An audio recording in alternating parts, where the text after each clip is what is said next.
এই আবু বকর রাদিয়াল্লাহু তাআলা আনহু মরণের জন্য কত চিন্তা তার মধ্যে,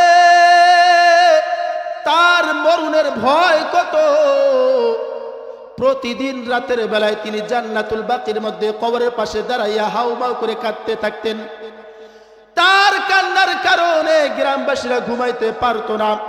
একদিন হঠাৎ করে রাত্রে বেলায় তার কাছে চলে আসলেন। আসার পর বলতেছেন, ও আবু বকর, কি ব্যাপার, আপনি কবরের পাশে দাঁড়াইয়া প্রতিদিন এভাবে কান্না করেন কেন, কারণটা কি? আবু বকর রাদিয়াল্লাহু তাআলা আনহু বলে, ও আমার মুহিব্বিন, ও আমার আপনজন, ও আল্লাহর নবীর সাহাবীরা, তোমরা শোনো, আমি কবর দেখে প্রতিদিন কেন কান্না করি জানো?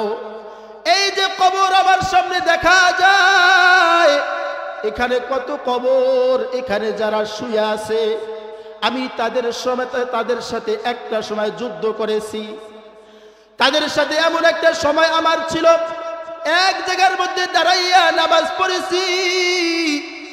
আজ আমার চোখের সামনে তারা শুয়ে আছে, আমি নাকের মধ্যে ঘ্রাণ পাইতেছি। আল্লাহ পাকের এই পেয়ারা বান্দাদের সাথে আল্লাহ পাক জান্নাতের মেহমানদের আচরণ করতেছে। সুবহানাল্লাহ। তাদের সাথে ভালো আচরণ করতেছে, আমার নাক দিয়ে ঘ্রাণ আসতেছে।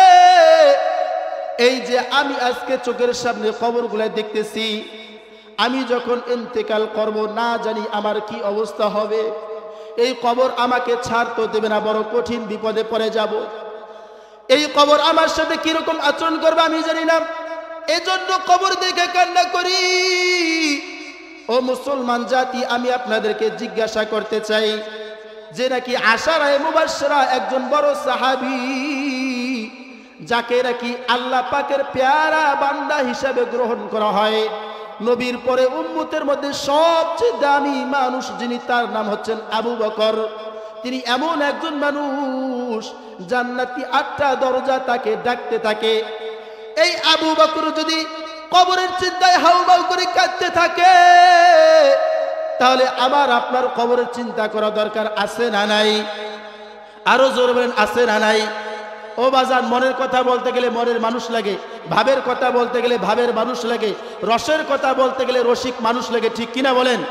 প্রেম করতে গেলে সাবালিকা মেয়ে লাগে, নাবালিক মেয়ে দ্বারা প্রেম করা যায় না, কথা বলেন ঠিক কিনা? এই জন্য আপনাদেরকে আমি বলতে চাই, বলেন নামের নাম ইসলাম না কামের নাম ইসলাম? জোরে বলেন, কামের নাম ইসলাম না নামের নাম ইসলাম? কামের নাম ইসলাম। বাবাই ছেলের নাম রাখছে আতর আলী, বলেন কি আলী? আতর আলী। বিড়ির গন্ধে তার কাছে যাওয়া যায় না, নাম তার কি? আতর আলী। নাম তার কি বলেন? আতর আলী। বাবাই ছেলের নাম রাখছে জাকাত আলী, জীবনে 1টা টাকা ফকিরকে ভিক্ষা দেয় না, নাম তার কি বলেন? আপনারা আমার কথা বুঝতেছেন না? নাম তার কি?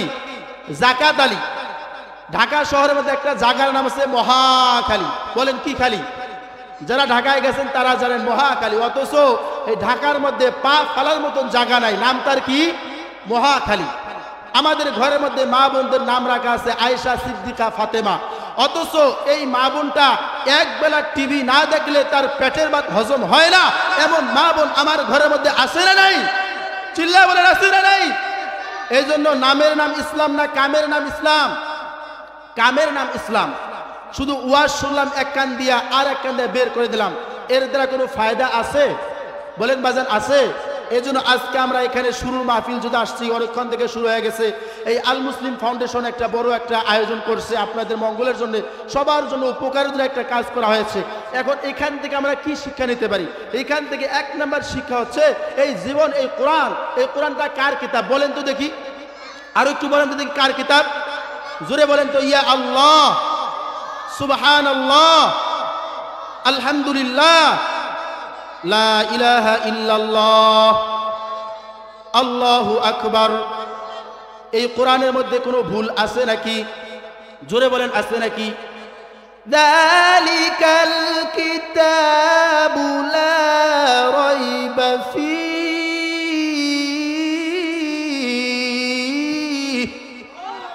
কোরআনের মধ্যে কোনো ভুল নেই। ইহা এমন একটি কিতাব যার মধ্যে কোনো সন্দেহ নাই, যার মধ্যে কোনো ভুলের অবকাশ নাই। কথা বলতেছেন কে? হুদাল্লিল মুত্তাকিন। আল্লাহু আকবার বলেন। কোরআন বলে এই কিতাবটা আমি রব্বে কারীম দিয়েছি। কোরআন আমাকে আপনাকে জানায় দেয় এই কোরআনটা এমন একটা মূল্যবান সম্পদ। এই কিতাবটা কাদের জন্য আসছে? রব্বে কারীম বলে মুত্তাকিনদের জন্য, হিদায়াতের রাস্তা দেখানোর জন্য এসেছে।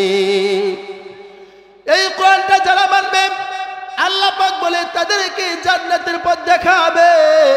এখন আজ আমার সমাজের মধ্যে কোরআন মানার কোনো খবর নাই। রাস্তাঘাটে অলিতে গলিতে দেখা যায় কোরআনের কথা শুনলে অনেকেই বিরক্ত হয় কি হয় না? গান বাজনা তাদের পছন্দ হয়, কিন্তু কোরআনের কথা তাদের ভালো লাগে না।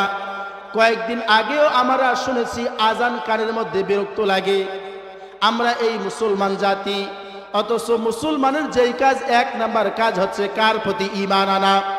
জোরে বলেন, কার প্রতি ঈমান আনা? ইন্নাল্লাযীনা ক্বালু রাব্বুনাল্লাহ, যারা বলবে নিশ্চয় আমাদের রবকে, জোরে বলেন আমাদের রবকে, যারা বলবে আমার রব আল্লাহ, সুম্মা ইসতাকামু তাতানাজ্জালু আলাইহিমুল মালাইকা, যারা বলবে আমার রব আল্লাহ, এই কথার উপর অবিচল থাকবে, অটল থাকবে। আল্লাহ পাক রব্বুল আলামিন তাদের ব্যাপারে বলে, ফেরেশতারা তাদের ব্যাপারে সুসংবাদ দেয়। আল্লাহ তাখাফু, এক নাম্বার সুসংবাদ, আল্লাহ তাখাফু, তাদের কোনো ভয় নাই। জোরে জোরে বলেন সুবহানাল্লাহ। যারা আল্লাহকে মানবে, যারা বলবে আমাদের রব আল্লাহ, এই কথার প্রতি অবিচল থাকবে, অটল থাকবে, ফেরেশতারা তাদেরকে বলে আল্লাহ তাখাফু, তাদের কোনো ভয় নাই। দুই নাম্বার কথা, ওয়ালা তাহজানু, তাদের কোনো চিন্তা নাই। ওয়া আবশিরু বিল জান্নাহ, সুবহানাল্লাহ বলেন। তিন নাম্বার পুরস্কার, তাদেরকে রব্বে কারীম জান্নাত দান করবে। এজন্য আমার আপনার জান্নাত যাওয়া দরকার আছে না নাই? কারা কারা জান্নাতে যাইতে চাই দুটো হাত দেখান। আল্লাহ পাক আমাদের সকলকে কবুল করেন, হাত নামান।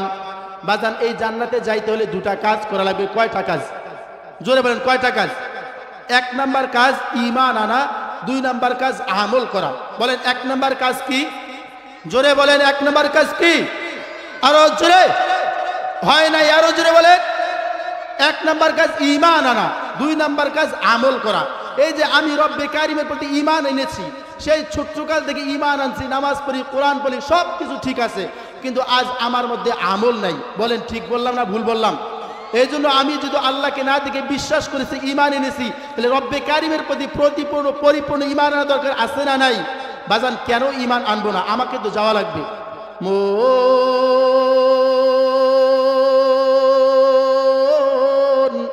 কার লাগিয়া কান্দো দিবারাতি, মন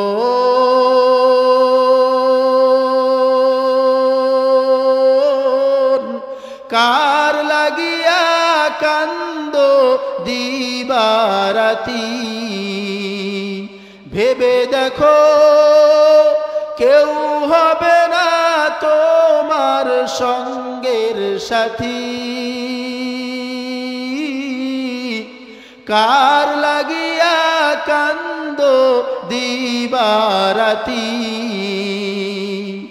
আপন আপন বইলা যারে ভাবছো সারাক্ষণ,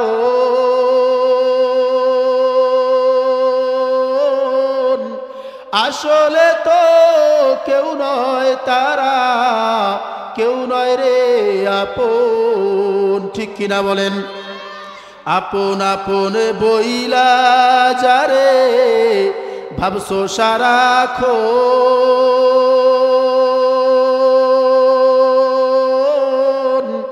আসলে তো কেউ নয় তারা, কেউ নয় রে আপন। ও তুমি আজ না হয় কাল বুঝবা একদিন রে,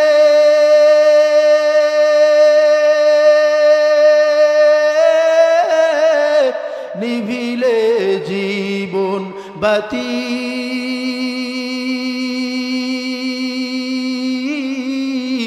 কার লাগিয়া কান্দো দিবারাতি। ঠিক কিনা বলেন? ও আমার বাবাজিরা, কার জন্য আমার আপনার এত মায়া?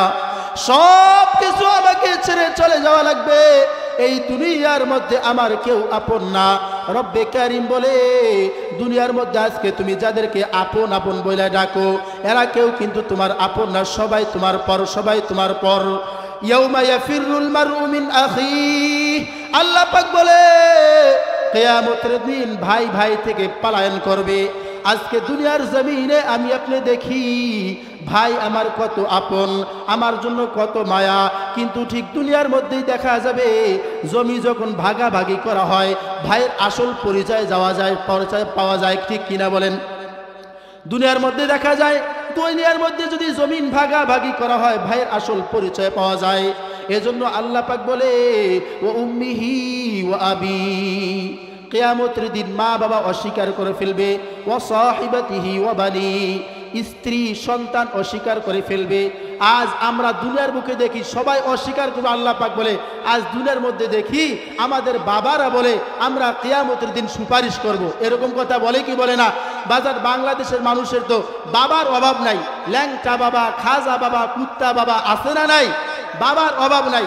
এই বাবার আবার গান বানায়। কি গান বানায় জানেন? কিরামান কাতিবিন রোজ হাসরের দিন, কিরামান কাতিবিন রোজ হাসরের দিন, আল্লাহর কাছে যদি করে অভিযোগ আমি বলবো দুনিয়ায় ছিলাম খাজা বাবার লোক। নাউজুবিল্লাহ বলেন। এজন্য আমরা আবার বলি, পাল্টা বলি, কিরামান কাতিবিন পাইবে যে দিন, কিরামান কাতিবিন পাইবে যে দিন, তোরা যারা ছিলি ল্যাংটা বাবার লোক তোদের জুতা মাইরা কইব জাহান্নামে ঢোক। ঠিক কিনা বলেন? গানটা যদি এমন হইতো, কিরামান কাতিবিন রোজ হাসরের দিন, কিরামান কাতিবিন রোজ হাসরের দিন, আল্লাহর কাছে যদি করে অভিযোগ আমরা বলবো দুনিয়ায় ছিলাম মুহাম্মাদের লোক। কথা বলেন ঠিক কিনা?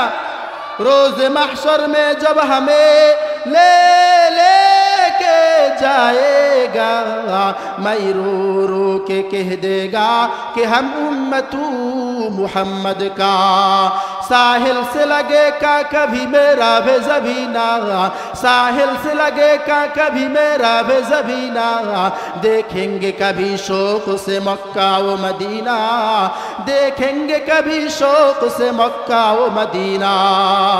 ठीक कि ना बोलें?